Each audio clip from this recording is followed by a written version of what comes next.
nuestras Biblias en el Evangelio de Lucas, capítulo 4.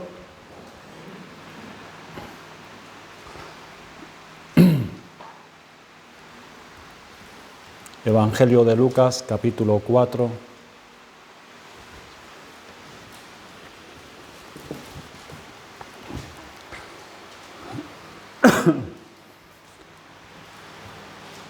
Vamos a leer del versículo 1 al versículo 13.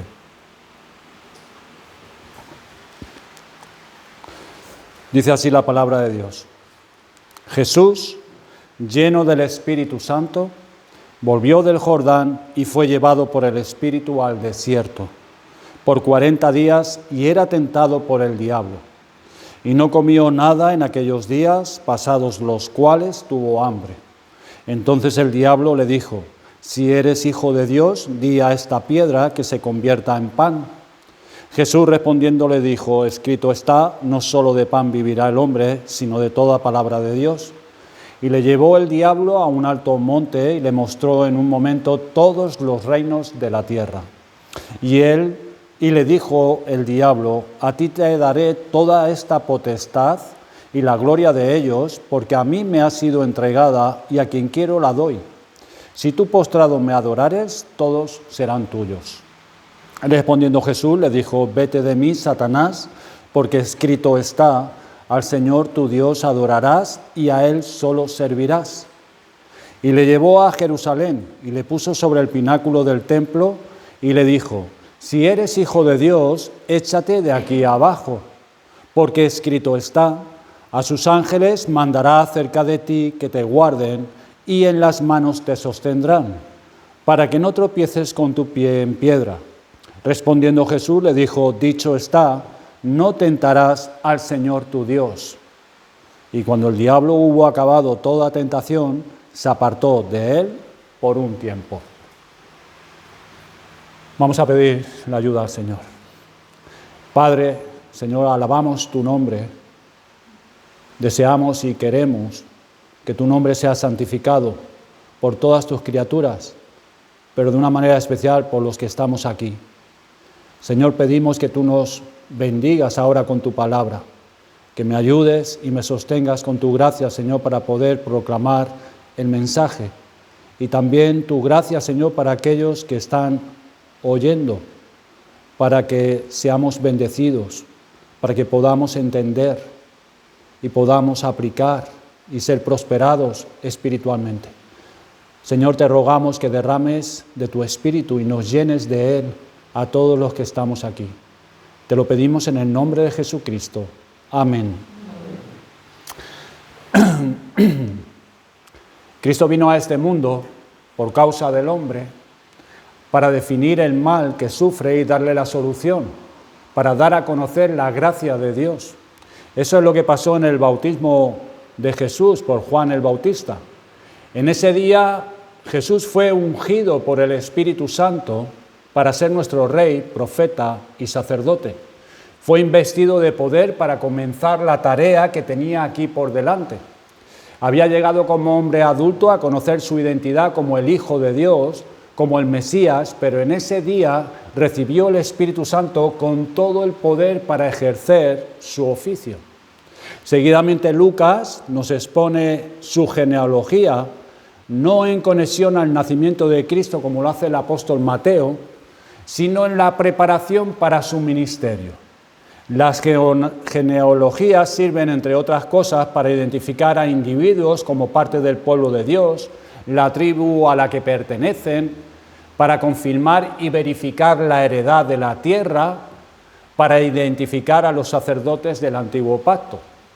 Con esta genealogía se ratifica al modo judío lo que se hizo en el bautismo, que este Jesús que fue ungido por el Espíritu Santo en el bautismo es el Mesías prometido. Mira su genealogía, dice Lucas 3:32. Él es el hijo de David. Lucas 1:32, que se sentará para siempre en su trono. Esto ya fue anunciado por Dios por boca del profeta Natán a David. Él edificará casa a mi nombre, hablando de Salomón, y yo afirmaré para siempre el trono de su reino. Está hablando del Mesías, de uno que vendría, que reinaría eternamente, para siempre, no tendría fin su reino. O en Isaías capítulo 11:1, dice, saldrá una vara del tronco de Isaí, el padre de David, saldrá una vara del tronco de Isaí y un vástago retoñará de sus raíces, anunciando también al Mesías, a Jesucristo. Él es también el hijo de Abraham, Lucas 3:34, la simiente en quien serían benditas todas las familias de la tierra, según la promesa dada por Dios a Abraham en Génesis capítulo 12 y Génesis capítulo 22. Él es el hijo de Adán, Lucas 3:38, cuya simiente heriría la simiente de la serpiente en su cabeza. Jesús es el escogido por Dios, es el prometido, es el que esperaban desde los tiempos antiguos. Jesús es el Cristo. Y habiéndose Jesús sido ungido con poder para comenzar su obra como el Mesías Salvador, habiendo confirmado por la historia su identidad, el Espíritu Santo lo guía a la tarea, a lo que se le había encomendado. Pero ¿por dónde empezar? ¿A dónde ir ahora después del bautismo? ¿Dónde debía ir? Al desierto. Tiene que ser tentado. Lo que pasó en ese desierto con Cristo y el diablo, tenemos que mirarlo por un lado como un hecho único, especial, necesario en la vida de Cristo como nuestro Salvador y como una referencia y muestra importante para nosotros, para nuestra vida cuando padezcamos las tentaciones. Cuando Cristo fue bautizado por Juan y ungido por Dios, fue para armarlo y prepararlo para ir a la lucha, a la batalla, al gran combate que tendría por delante. Fue para prepararlo para padecer y sufrir para nuestro bien. Y también fue para equiparlo perfectamente para darnos todo el bien que el Dios de gracia ha ordenado darnos. Y por eso es llevado al desierto, al combate. Pero, ¿qué pasó en ese desierto durante esos 40 días? Pues una breve parábola nos ayudará a entender mejor. Había una vez un hombre que tenía un castillo. Era grande, en un castillo muy grande. Ese hombre era un hombre muy poderoso, muy fuerte. Nadie podía vencerlo. Pero algo raro pasaba en ese lugar. Dicho castillo estaba encantado. Toda la gente que había allí estaba encadenada de pies y manos, haciendo todo cuanto este hombre quería, y ninguno de ellos podía salir de ese lugar, ninguno podía escapar de allá. Sin embargo, estando encadenados sin poder escapar de allí, todos estaban conforme con eso. Les parecía bien estar en esa situación. Esta es nuestra vida, decían. Un día se oyó unos golpes en la puerta del castillo. Un caballero con porte regio y majestuoso, montado en un corcel blanco, quería entrar en ese castillo, y se le abrió y pasó entrando muy decidido por sus jardines. Quería ver al amo del castillo, y más aún, quería coger a ese hombre y encadenarlo y librar a los presos, a muchos de los presos que estaban allí esclavizados. Así que entrando decididamente este caballero, rápidamente el amo del castillo se abalanzó sobre él, quería someterlo también, esclavizarlo y que trabajara para él como todos los demás. Pero este estaba preparado, bien preparado, y le hizo frente y pudo con el señor de este castillo, hiriéndolo y atándolo, pero este salió huyendo. Este caballero empezó a hablar y soltar a muchos de aquellos encadenados. Él vino a librarles de esas cadenas para que pudieran salir del castillo. Esta parábola nos puede ayudar a entender más claramente lo que Cristo vino a hacer en el desierto. En el pasaje de este mismo Evangelio, de Lucas 11, 21 al 22, nos relata esto, también acerca de Cristo, que nos dice algo al respecto. Allí Cristo mismo nos explica qué comenzó en esas tentaciones en el desierto. Y allí en ese pasaje de Lucas 11 nos habla acerca de Cristo que va a ese hombre fuerte, pero él es más fuerte y lo ata y reparte sus despojos. Veamos entonces, hermanos, estas tentaciones en la vida de Cristo y luego algunas enseñanzas para nosotros. Primeramente, la tentación de Cristo. Había sido ungido en su bautismo como Mesías y Salvador para que empezase su tarea. Pero ¿en qué condición estaba ahora? ¿En qué condición se encontraba Cristo? Pues nos dice el versículo 1, lleno del Espíritu Santo. Lleno. Fue bautizado y fue lleno del Espíritu Santo.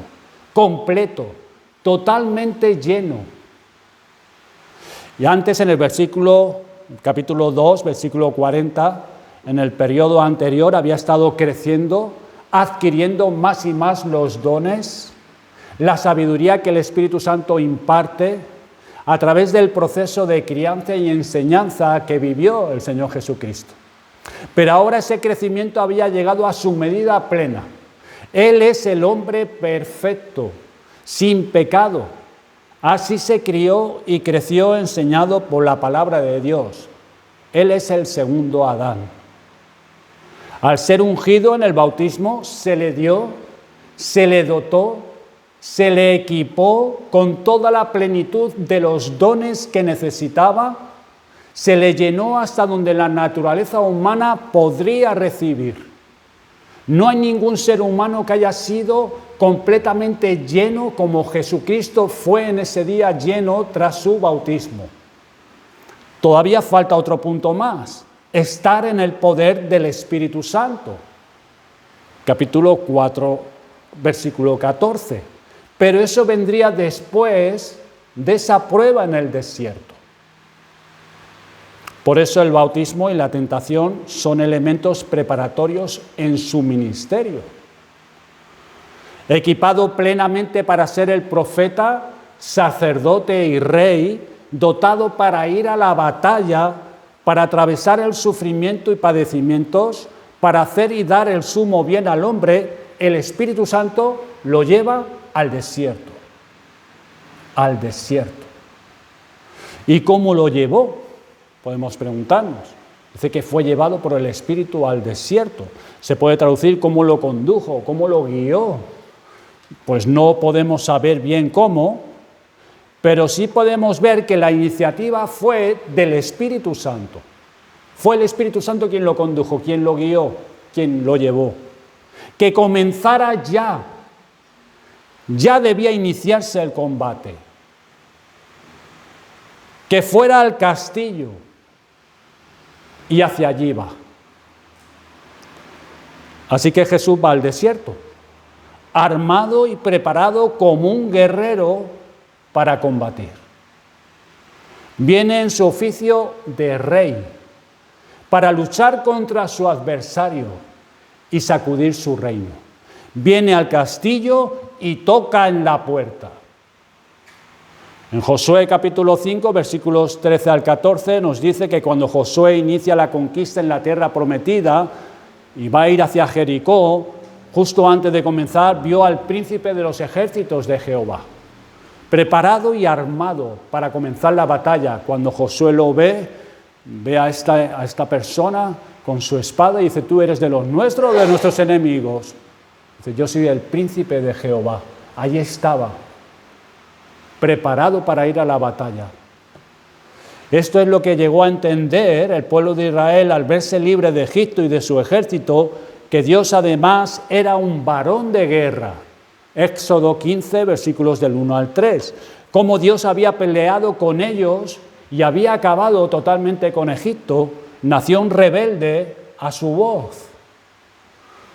Ahora vemos otra vez que viene Jesús como varón de guerra, pero no para luchar contra una nación rebelde o contra una multitud de pueblos a través de los ejércitos del pueblo de Israel comandados por Josué.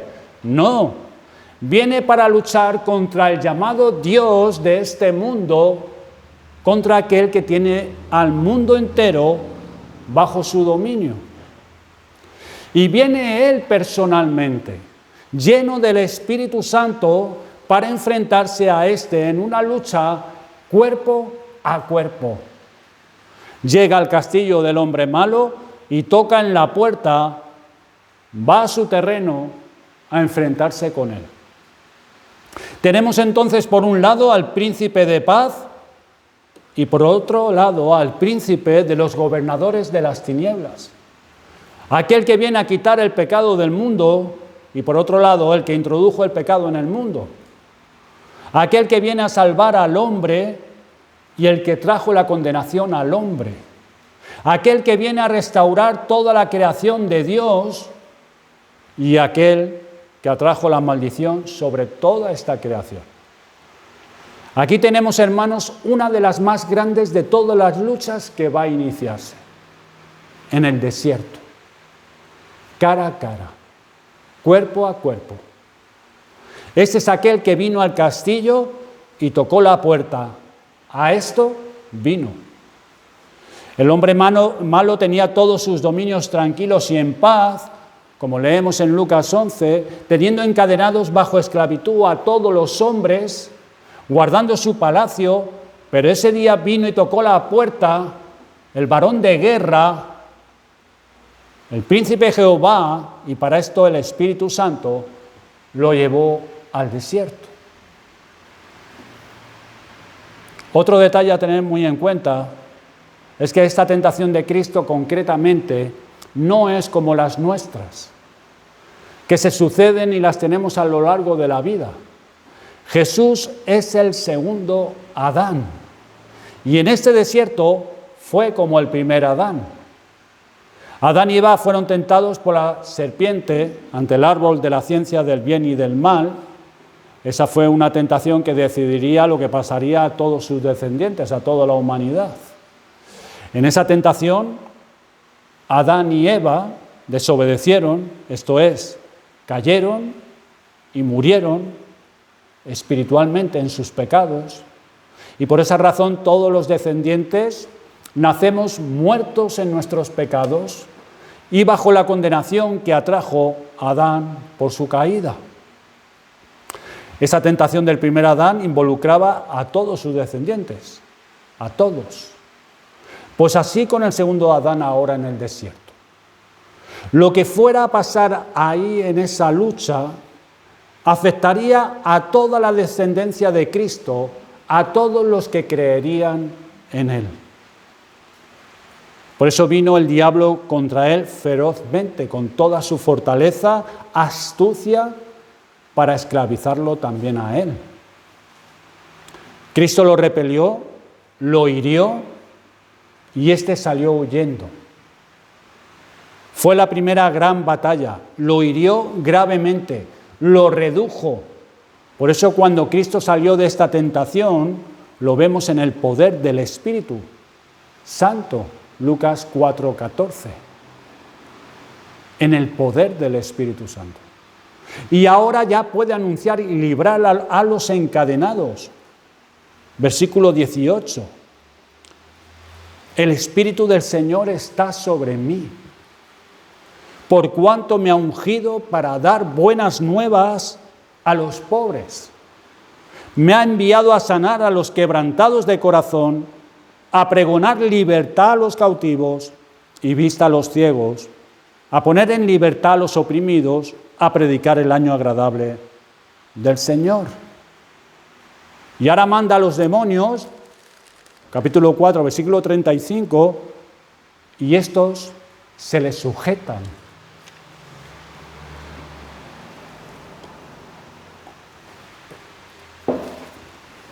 Vino un hombre más fuerte que el dueño del palacio, le venció, le quitó sus armas y empieza a repartirse el botín. La lucha continuaría hasta la victoria final en la cruz, pero aquí en el desierto fue la primera gran victoria sobre aquel que nos tenía sujetos y esclavizados. Ahora entonces podemos anunciar la liberación a los hombres cautivos, que Jesús vino a soltarles de las cadenas en las que están encadenados para que salgan del castillo, para que se escapen y sean libres de ese hombre malo, que huyan y salgan de ese lugar. Ahora podemos anunciar la liberación. Habiendo visto la dimensión cósmica y universal de estas tentaciones de Cristo, vamos a tratar ahora, hermanos, de dirigir esto hacia nosotros, hacia los que están encadenados y los que han sido liberados, tanto los que están aquí y los que escucharán este sermón en las redes sociales. Las buenas nuevas a los encarcelados, a los encadenados. Dijimos que el mundo entero está bajo el maligno. Todas las personas del mundo están bajo el control y dominio del hombre malo del castillo, encadenados y no pueden escapar. Cristo es quien únicamente ha vencido al diablo, no cayó en esas tentaciones, le quitó sus armas para ahora venir hasta nosotros y quitar las cadenas con las que estábamos encadenados. Y estos son los redimidos por Cristo, aquellos que estaban esclavizados, encadenados, y Cristo ha roto esas cadenas. Y ahora somos personas libres. Estos son los redimidos por Cristo. Sin embargo, en este mundo muchos dicen, ¿qué cadenas? ¿Qué esclavitud del diablo? ¿Qué cadenas hablas? Hasta hay quien vive su esclavitud con su religión, cumpliendo con algunos deberes del cristianismo, con su moralidad, y no se plantean para nada estar encadenados bajo el dominio del malo. Y es que eso es lo que pasa en ese castillo, está encantado. Por eso los prisioneros en aquel lugar, esto les suena raro, porque no perciben sus cadenas. Por eso Cristo, por vencer en esta intensa lucha de las tentaciones, podemos decirle a los encadenados esta noticia: mira tu condición por causa de tu pecado, pero mira también a Cristo, solamente Él es quien puede dar libertad. Pues escrito está, si el Hijo os libertare, seréis verdaderamente libres. Pero muchos dicen, ¿qué cadenas son esas? ¿De qué esclavitud hablas? ¿De qué cadenas estás hablando que todo el mundo las tiene? Pues las cadenas de una postura, unas ideas o creencias que te mantienen lejos del Dios vivo y verdadero. Esas ideas que hace pensar a muchos que es una persona decente, tranquila, pero como dice Romanos capítulo 8, versículo 7, no cae en la cuenta que por su condición humana, por su naturaleza, es un hombre caído y está en enemistad con Dios. Y no se sujeta a la ley de Dios ni puede sujetarse a ella. La esclavitud de esa creencia de tener pecados y saberlo y no tratarlos. Pero como todo el mundo no le da importancia, ignora que la paga de esos pecados es la muerte, y así lo ha determinado Dios nuestro juez, y por esos pecados que no le da mucha importancia, vivirá condenado eternamente fuera de Dios y de todo lo bueno. Los encadenados por prejuicios que tienen en su mente, prejuicios contra la Biblia, el cristianismo, la iglesia o contra el predicador. Son ideas formadas por escuchar a otros o por algunas experiencias o prejuicios que el mismo diablo ha propagado para que la vida que Cristo ofrece poco tiene que ver con el contentamiento, la felicidad y la satisfacción del ser humano. Estos prejuicios dejan la mente en oscuridad y lleva a tales hombres y mujeres a poner fuera el Evangelio, a no querer escuchar, a no querer oír.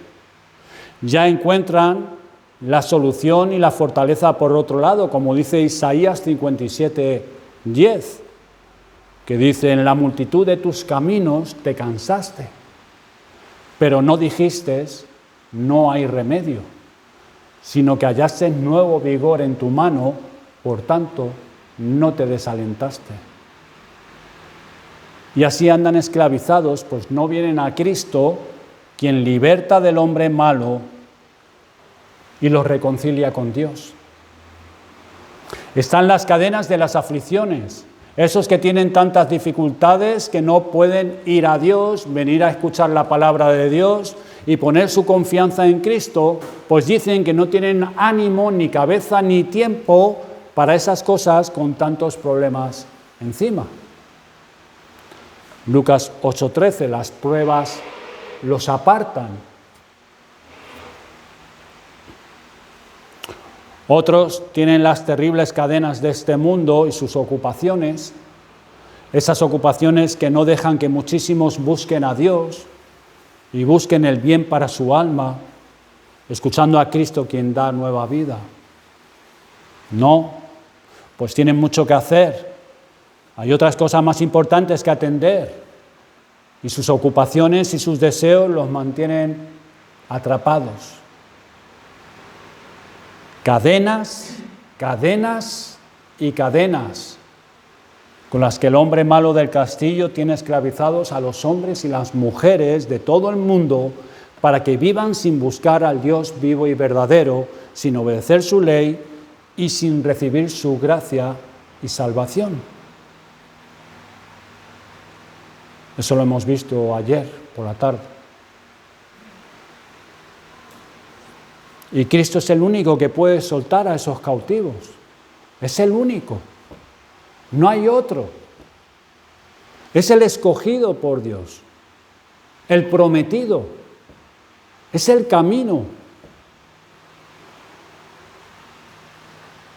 Cristo es el Rey soberano, el varón de guerra que luchó a nuestro favor y venció al diablo en el desierto. Y ahora puede librar a los hombres de su esclavitud para que vengan a buscar la misericordia y libertad que en Él hay para que puedan reconciliarse y ser hijos de Dios y tener una nueva vida. Y hay una enseñanza para los libertados, para nosotros también. Aquellos que han sido libertados de estas cadenas por el poder y la misericordia de Cristo. Este pasaje, hermano y hermana, nos recuerda que el castillo es grande, muy grande. Y ser liberados de las cadenas no es estar fuera del castillo. Cristo nos ha liberado del poder del pecado, pero el hombre malo es todavía una amenaza seria contra nosotros.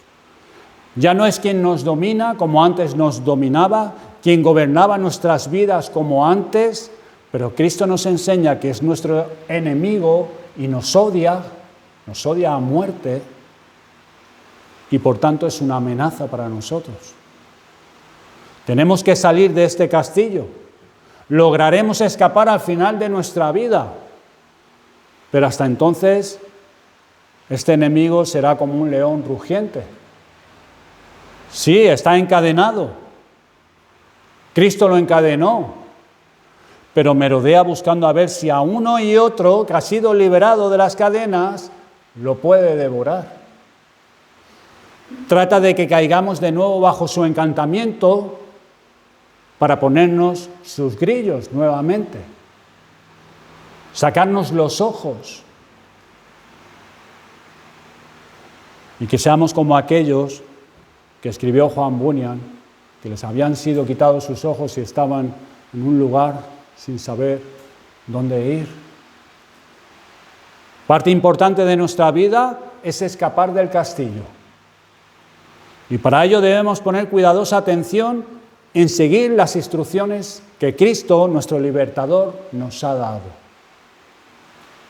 Si no obedecemos las instrucciones de Cristo y tomamos atajos, nos perderemos en el castillo y sus inmediaciones. Y caeremos en muchas de las trampas que hay en ese lugar. El salmista dijo: lámpara es a mis pies tu palabra y lumbrera a mi camino. También para considerar, hermanos, para nosotros, mira la tentación de Cristo. Es como un mapa donde nos señala los puntos rojos, las zonas peligrosas, y cómo el hombre malo tratará de encantarnos nuevamente con sus encantamientos para encadenarnos otra vez. Y las tres tentaciones nos señalan las tres zonas rojas a vigilar muy de cerca. Y no es que durante esos 40 días Jesús haya sido 3 veces tentado. Si miras los evangelios verás que durante 40 días el Señor Jesucristo fue tentado, y esto es como un resumen en sí general de las tentaciones que sutilmente y con astucia el diablo quería hacer tropezar a Cristo. Pero fue durante 40 días. 40 días. Y esas 3 tentaciones nos señalan estas zonas rojas a vigilar nosotros muy de cerca. La primera es vigilar nuestras necesidades y nuestros deseos ocultos, lo que queremos, incluso deseos que son lícitos, pero hay que tener mucho cuidado. Tenemos que vigilarlos. Dice que el Señor tuvo hambre, necesitó, y cómo viene el diablo para proponerle una solución. Por eso cuidado con nuestras necesidades, nuestros deseos. Luego también cuidado con la presunción, creernos más de lo que somos, pensar que tenemos más de lo que en verdad poseemos, o que gozamos de privilegios que no es así.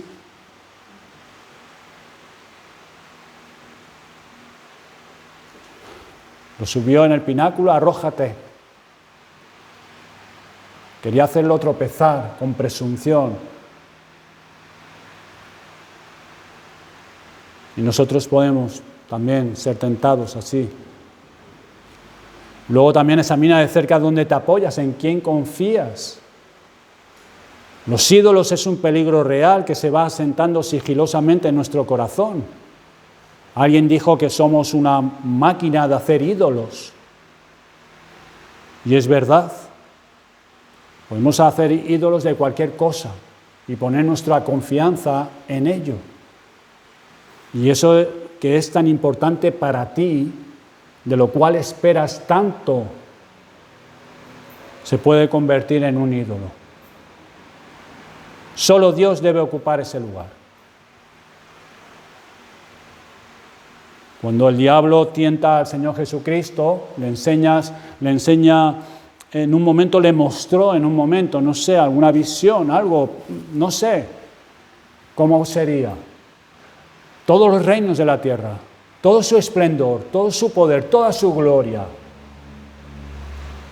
Es como haciéndole un atajo, que él podía conseguir todo eso, la gloria que había tenido con Dios el Padre desde la eternidad, sin tener que ir a la cruz.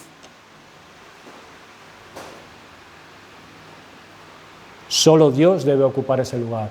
El Señor le dijo, solo a Dios adorarás. Y eso es para nosotros también. Para que demos muerte a todo ídolo en nuestro corazón. Solo Dios debe ser adorado.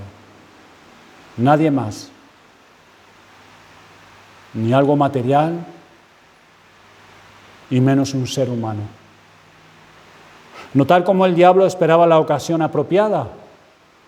Dice que cuando el Señor tuvo hambre, imagínate 40 días, Él aprovechó esa ocasión. Lo primero que le tentó es con el pan, el alimento. Él la prepara y entonces lanza su ataque, susurra sus sugerencias, lo cual nos enseña que el diablo suele tentarnos cuando más débiles estamos.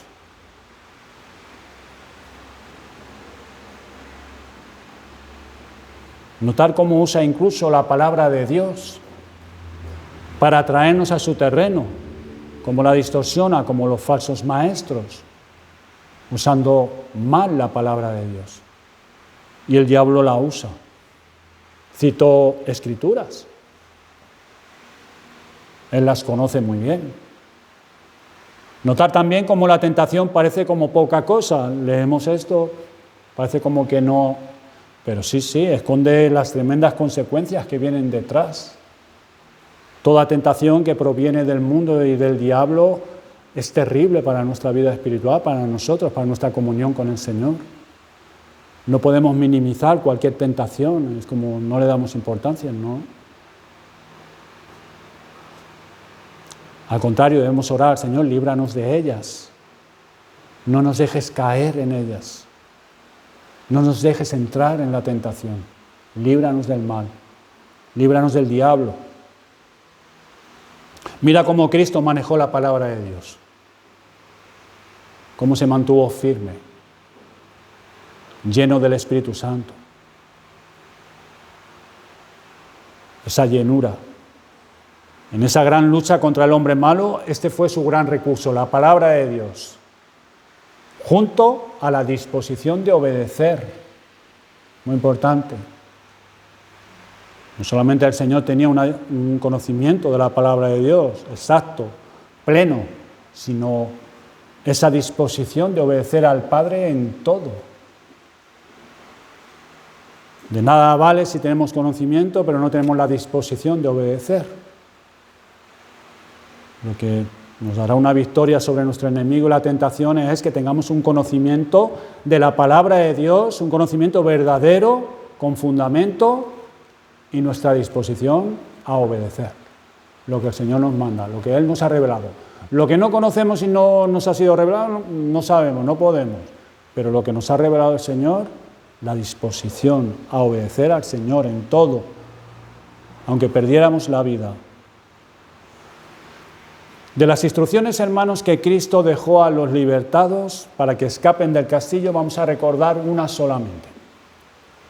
Está en Marcos 14:38. El Señor nos exhorta: velad y orad para que no entréis en tentación. El espíritu está dispuesto, pero la carne es débil. El Señor se lo dijo a sus discípulos y ellos durmieron. Y Pedro quedó cautivado con el encantamiento del diablo y fue apresado por él durante un tiempo, por la gracia del Señor. Gracias a Jesús que vino para liberarlo otra vez y pudo zafarse y otra vez huir. Demas, aquel discípulo que abandonó a Pablo, también fue encantado y amando el mundo se fue. ¿Habrá escapado Demas del castillo? ¿Lo libertaría de nuevo Jesús? No sabemos nada más en la Biblia de él. De Demas, no sabemos.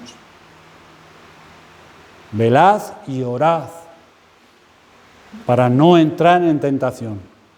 Hermanos, debemos ver la oración, nuestra oración, como un deber de los más esenciales y traerlo para convertirlo en ese hábito personal, privado y práctica en la iglesia. Es de los recursos esenciales para escapar del castillo, la oración. Esa oración que nos ejercita en humillarnos ante Dios. Él es el soberano, todopoderoso. Nosotros somos espigas de trigo zarandeadas de un lado para otro, en las que reconocemos, por medio de ejercitarnos y humillarnos ante Dios, reconocemos nuestras manchas, nuestra ignorancia e impotencia. Esa oración en la que nos ejercitamos a renunciar a nuestro control. Que sea Dios quien guíe, que sea Dios quien diga y muestre el camino. Esa oración que se ejercita en apoyarse en Dios y a renunciar y apoyarse en sí mismo, en su fuerza, en la fuerza de otro hombre, los recursos naturales del hombre y sus soluciones y consejos. Esa oración que ejercita en buscar de Dios día tras día la sabiduría que necesitamos. Porque estamos en el castillo. Todavía estamos en el castillo. Si en lugar de orar así nos dormimos, viene la apatía a las cosas de Dios, a cambiar las prioridades, y así el diablo nos mete en un sopor que se transforma en debilidad o desvío, frialdad. Nos tiende la red otra vez el diablo, nos arrastra sutilmente al hoyo y nos va arrastrando al precipicio. y no nos damos cuenta hasta que ya no hacemos pie y nos empuja hasta que caemos. Ese es nuestro enemigo. Dios nos ayude, hermanos, a velar y a orar y a obedecer las instrucciones de Cristo, que es un mapa, para saber cómo tenemos que andar y ocuparnos en nuestra salvación con temor y temblor para continuar huyendo y así escapar del castillo. Demos gracias a nuestro Dios y Padre por el Señor Jesucristo, quien nos dio a Cristo como nuestro Rey, que vino a liberarnos de la esclavitud en la que estábamos encadenados para llevarnos a su reino. ¿Qué lucha se fraguó en ese desierto? Él es nuestro segundo Adán. Primer Adán no pudo vencer, cayó. Pero Cristo no. Cristo luchó cuerpo a cuerpo contra nuestro enemigo y qué trascendente fue esa batalla. Esta lucha fue el comienzo, ahí en el desierto, lleno del Espíritu Santo. De ahí de esa lucha salió el Señor en el poder del Espíritu Santo para ir a la siguiente lucha. Nos dice que leemos en el versículo 13 al final, y cuando el diablo hubo acabado toda tentación, se apartó de él por un tiempo. Por un tiempo. Vendrían otras grandes batallas. ¿Cuáles? La del Getsemaní y la del Gólgota. Dos batallas también, cruciales en la vida de Cristo. En las tres alcanzó la victoria sobre todos sus enemigos y libertó al pueblo de la esclavitud y los reconcilió con Dios el Padre. Hermano, a Él sea la gloria, la honra y todo poder por los siglos de los siglos. Amén. Vamos a orar.